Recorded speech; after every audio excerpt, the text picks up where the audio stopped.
Hello guys, this is Monica Juma again on Bidi Yangu. It has been a while, but thank you so much for making us your #1 online TV station.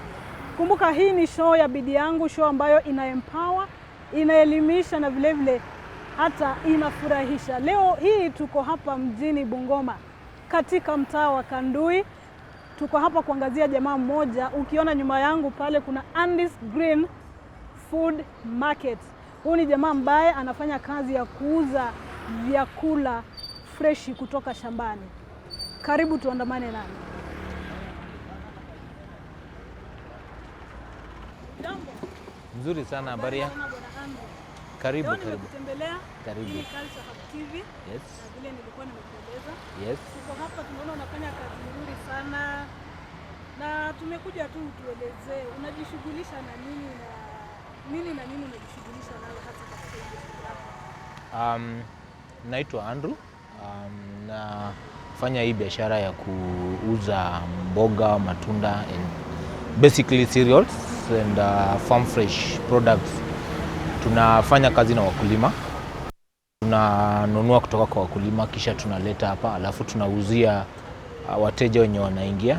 Pia tuna deliver to other clients kwa nyumba maboma zao, na pia vibanda. Tuko na clients wengine ambao wanauza kwa vibanda and they cannot be able to go to the market, so we aggregate these products then deliver to them using our trucks and other means zenye tuko nazo. That's so great. Yeah. So Mr. Andrew, hili jina Andy's Green limetokea wapi? So Andy's Green basically is a name that I coined from my own name. So my name is Andrew. Then Andy is the short form of Andrew. So greens is, of course, I'm selling greens, so that's where we get the name Andy's Greens. So these are greens sold by Andy. So Andrew, I see you are doing a very great job here. Would you mind telling us about maybe your childhood life? Just a little bit. Okay. So basically, I was born and brought up in Trans Nzoia. Both my mom and my dad were farmers, but also professionals. So I grew up on the farm, and I loved farming a lot because we had a huge tract of land where we could do farming, and I knew it was very profitable. So all along, I knew at some point in my life, I'll work closely with farmers to continue what I learned from my parents. So I grew up in Trans Nzoia. I went to school in Trans Nzoia. Then high school, I joined a school in Western, some big school in Western province in Bungoma. Yeah, and I joined UON and so on and so forth. Wow. Yeah. So we know that food basket of Kenya. Yes. Could that be your passion of starting this? Partly yeah, because I grew up, like I told you, I grew up in the farm. So I saw my mom and dad reaping a lot from farming, and a lot of what paid for my school fees and these other needs actually came from the farm. I knew farming is something that you can never go wrong when you invest in, so that's why I really wanted to be a farmer. So Mr. Andrew, when you were growing up, what were your ambitions actually when you were growing up? Well, like any other child, at some point I wanted to be a pilot, of course, but as I grew up, I tended to love more the quiet life of the farm and stuff. So after school, I worked as a banker for some time. Then I just realized I was not meant to work in the office, especially in the bank. So I ended up. You are an accountant? No, I am an economist and a lawyer. Yeah. An economist and a lawyer? Yeah, I've done law and economics. My first degree was in economics, then my second degree was in law. Yeah. And you ended up here? How? No, so after school, I worked for different organizations, but the organization that really made me think mostly along this line was There's an organization called One Acre Fund where I was among the founders. So I worked for One Acre Fund for about 10 years. So you can imagine each and every day of my life I used to interact with farmers. And that's when I realized, okay, everyone else is solving a different problem. And most farmers tend to struggle with the market access problem. So most farmers are doing well in terms of production, but they cannot get access to good markets. They end up selling their produce cheaply, or sometimes they sort of get conned by brokers. So I thought the best way to deal with farmers was to really create a market for their produce, and this is what I'm doing. This is basically what I'm doing. Andrew, I will go out of topic kidogo. Yeah, that's the tuk-tuk. Those are the delivery guys who now. Those are some of the delivery Yeah, machines here. yeah. But what wenye wamefanya law, especially law here in Kenya, we know lawyers wanakula vizuri. Ma petitions ni mingi. Why did you decide? Nakula vizuri. Nakula vizuri pia. Because you see, I was waiting when? Yeah. Literally or maybe? Literally, because you see, working with farmers in itself is very, very fulfilling. Because even before a lawyer goes to the court, they have to eat.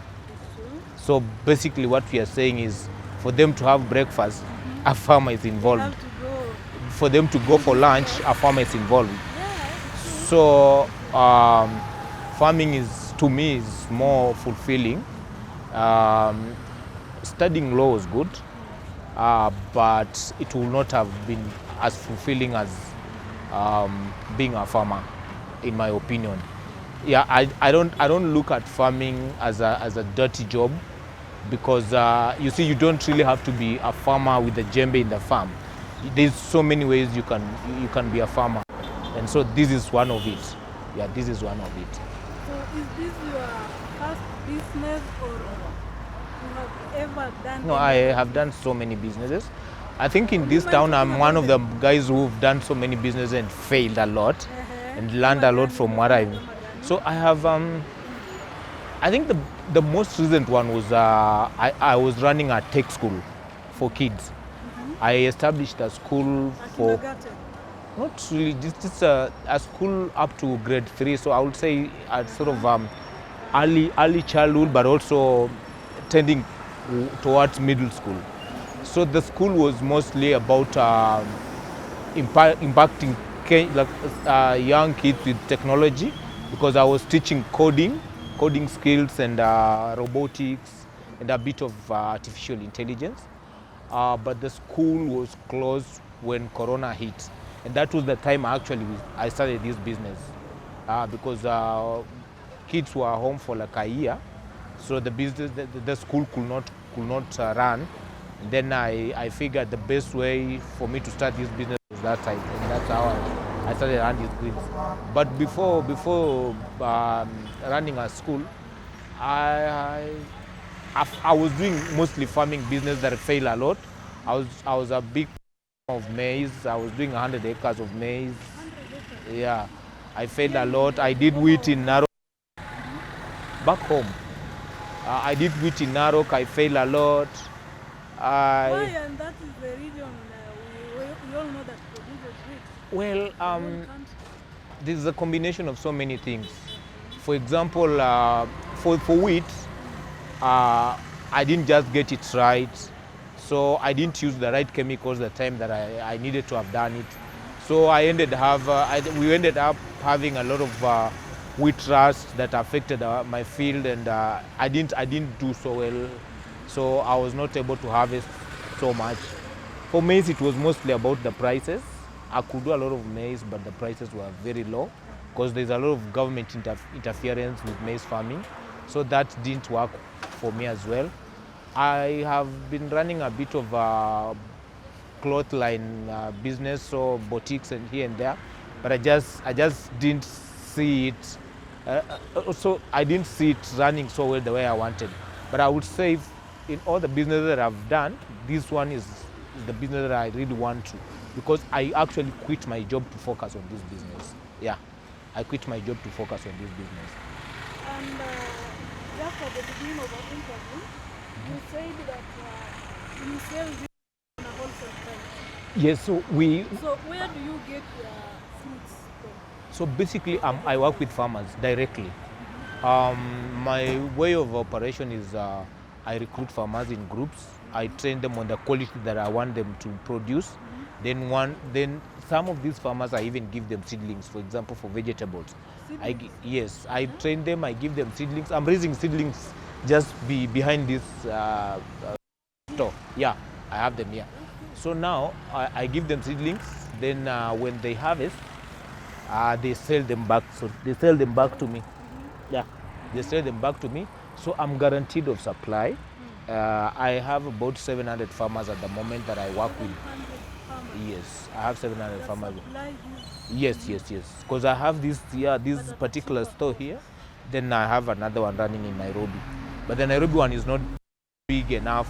This is where I want really to focus because most of my farmers are mostly around Bungoma. How many branches do you have for hand? No, right now I have to. I started really on a high note and had done four branches, but I realized I expanded too soon. So there was a lot of challenges running up and down, trying to see how I can manage the 4 branches. So what I did is I had to close down the 2 branches and just focus on the 2. So right now I have this and the one in Nairobi. Talk of challenges.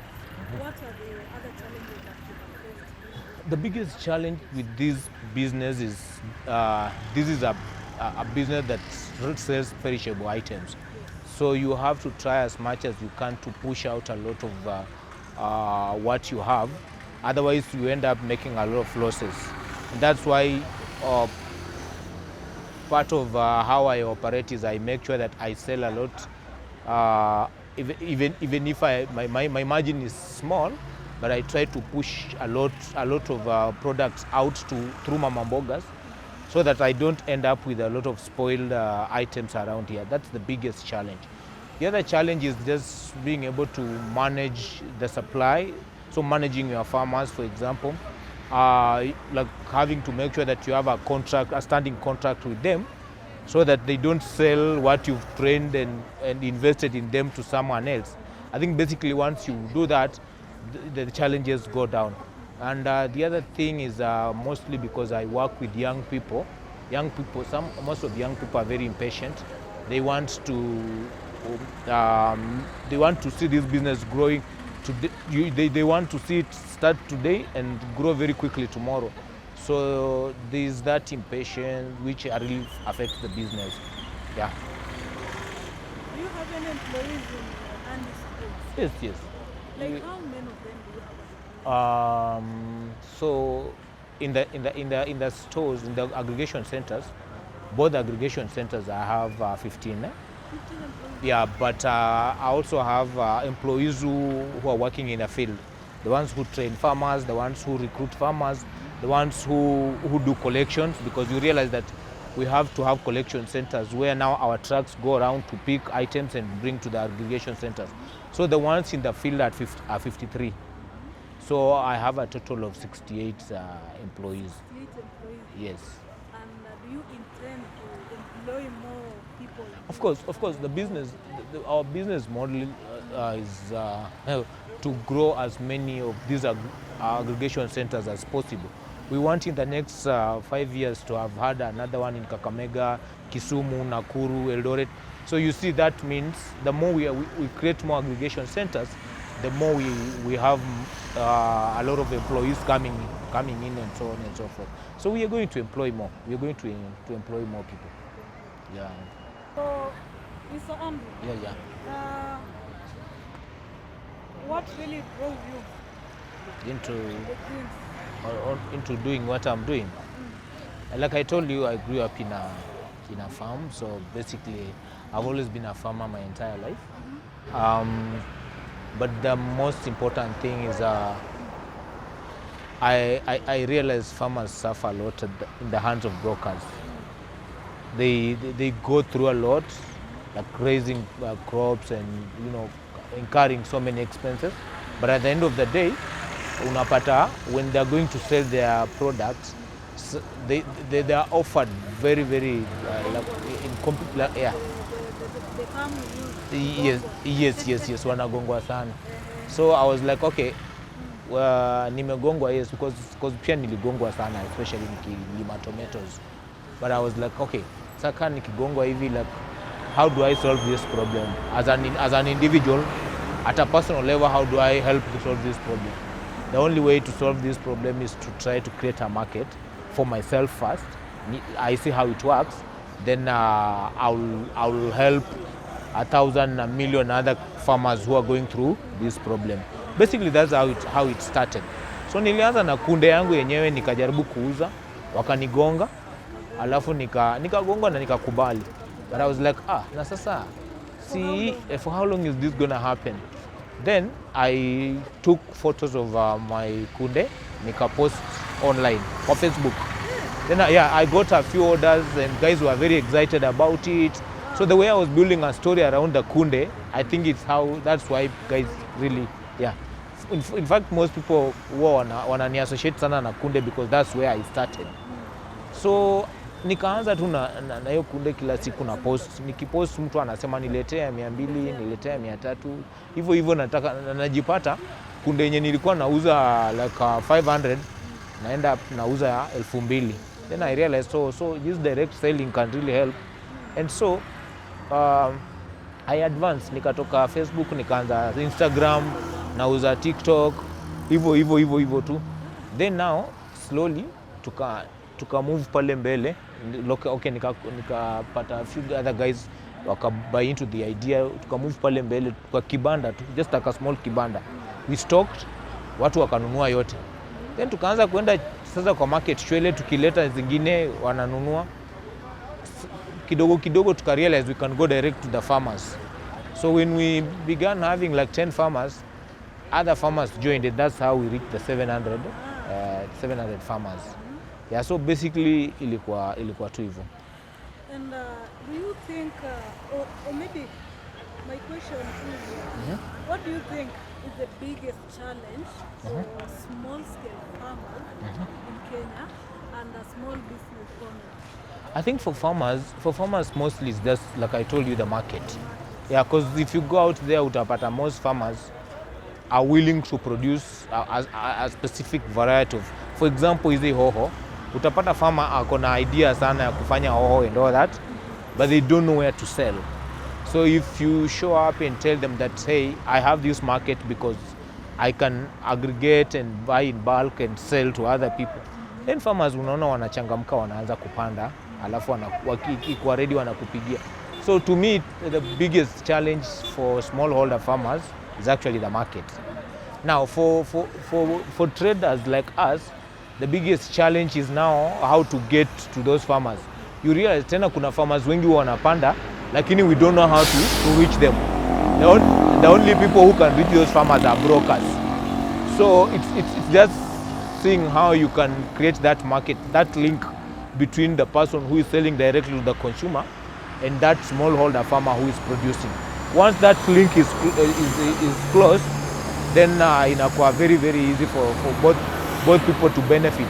I buy from farmers directly, I sell to consumers directly. We both make money. As a farmer, and I make good margins, I also make some margins. We are all happy, we go home happy. And do you think the government is doing what it takes to support the Bungoma? If yes, what needs to improve? And if no, what needs to be done? I think for the government, I would say, okay, for this new government, we are seeing a lot of promises and hope and all that. So we are yet to see exactly how that translates into black numbers. But I have seen a lot of emphasis and support going to the agricultural industry. So we are hoping that the government is really, it really means what they're talking about, especially when they talk about investing a lot of money in agriculture, because there's very little investment that goes into agriculture and agribusiness in Kenya. So I think once the government takes that and knows that actually Kenya, like 40% of green employment inatoka kwa agriculture. Once that's really like understood, we can easily all win. Farmers will win, as the traders will win, and hatutakuwa na history ya njaa. And also, you see, I have seen a lot of emphasis on building dams and drip irrigation. I believe if that's done, then history ya njaa hatutakuwa nayo. Yeah, hatutakuwa nayo. Because as a country, we depend so much on rain-fed agriculture, which is not sufficient. Yeah. Even nimeona tu pale, we have home deliveries. Yes. There's a kibanda, restaurant, pop-ups. Yeah. How do you do it? Initially, I was told you are doing it the Moya David style. So the different packages. The one we are talking about, Jaza Kibanda, that's basically for mama vibandas. Au tunawapelekea kama nyanya, kama kuna mama anataka nyanya kama hizi, a whole crate tunampelekea, huwa wanapiga simu, we have a hotline wanapiga, alafu tunampelekea, anauza, jioni anatulipa do. But now the one that you're talking about is it's a fruit package. This one is mostly for lovers, for sick people, for families. We have clients even abroad wenye wanataka buy for their mothers, sisters and all that. Yeah. So what they do is we have a package for 1,000 shillings. The fruit, it's assorted fruits. Several fruits put together with a nice message. Alafu tuna deliver kwa whoever mwenye anataka. Yeah, we still do it.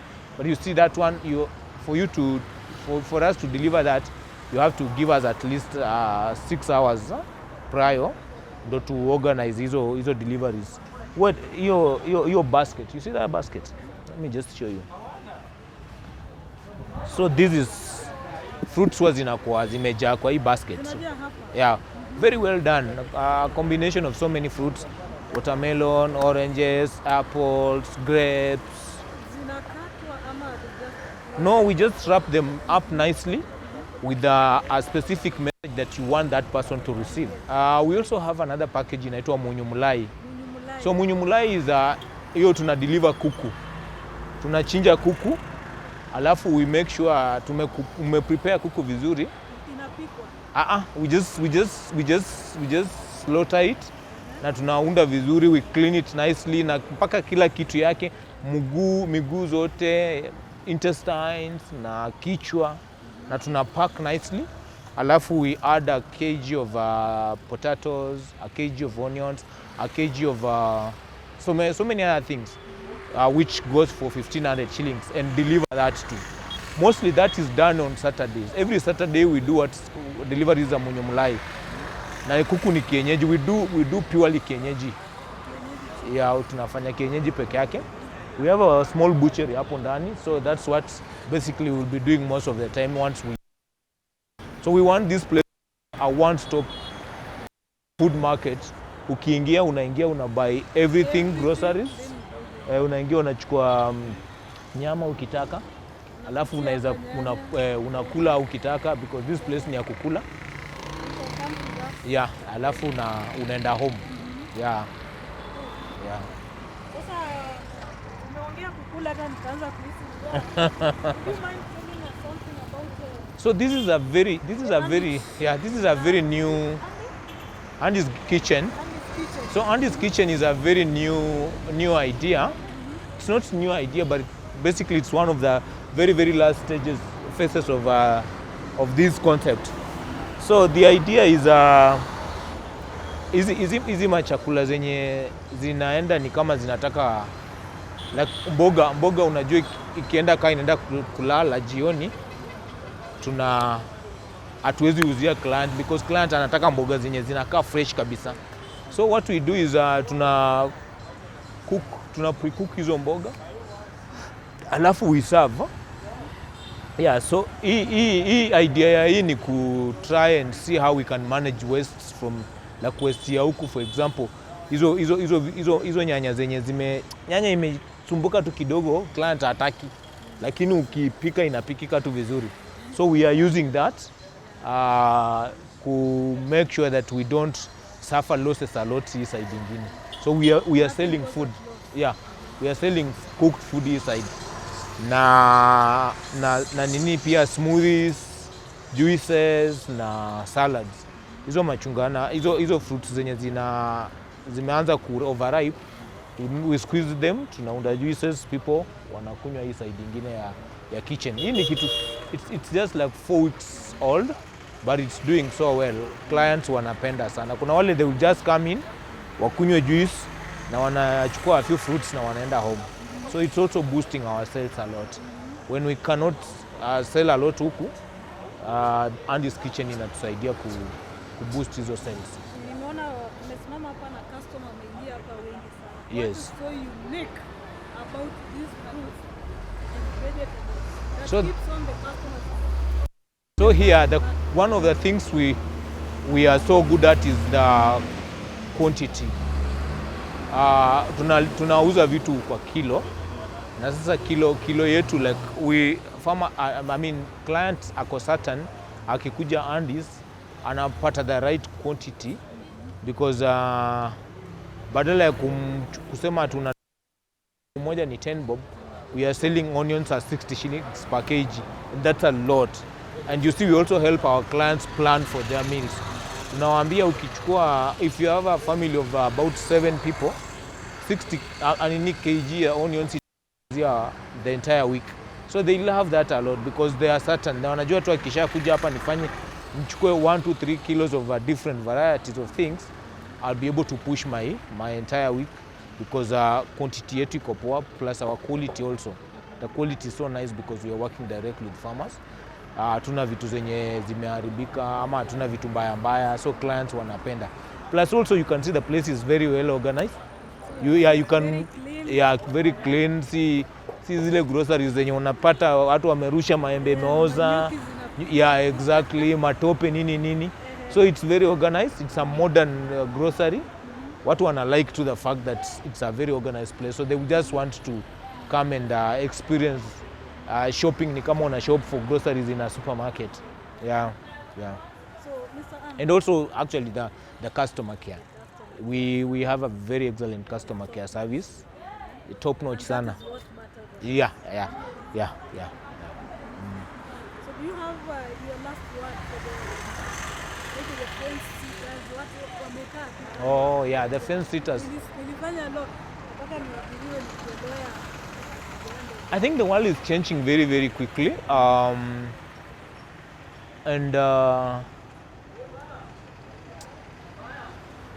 always say going to school is like lazima uende shule. Yeah, because knowledge ni lazima. But what you do with your knowledge is the most important thing. Yeah, once you acquire your knowledge, look at how you can be impactful in the society. Yeah, just don't think about wewe peke yako as an individual. Think about what you're doing, like how do you affect people around you. So like for example, we are solving the market access problem for smallholder farmers. This is something that we are not just doing for ourselves. It's very self-satisfying because we are doing it for so many other if this is successful, millions of farmers will benefit. So basically, I think for me it's mostly about knowledge you may acquire. You guys are like journalists. You see you share our stories out there and inspire people. So basically, it's a question of how does your education inspire someone else? Like me, I have inspired so many people because I'm always talking about these things on Facebook on a daily basis. I tell people, like I share my journey with people on a daily basis because I want them to understand that yes, you can start small. You don't have to start huko juu. You can always start small and build a business. And it doesn't have to be ati lazima uifanye Nairobi. You can start anywhere with what you have. Because as tulianza tuna kupanda kunde yetu, tukauza kunde yetu, tukaenda kwa kibanda, tukatoka kwa kibanda. Now we have a food market and we want to have hundreds and hundreds of these food markets all over, you see. And that's our story. So basically, I think for me it's look for that inspiration, grab that opportunity, run with it. Na uombe Mungu vitu zako zitakuwa poa. Well, good people, this is Andrew from Andy's Greens. Please follow our social media handles. On Facebook, we are Andy's Greens, Twitter, Andy's Greens,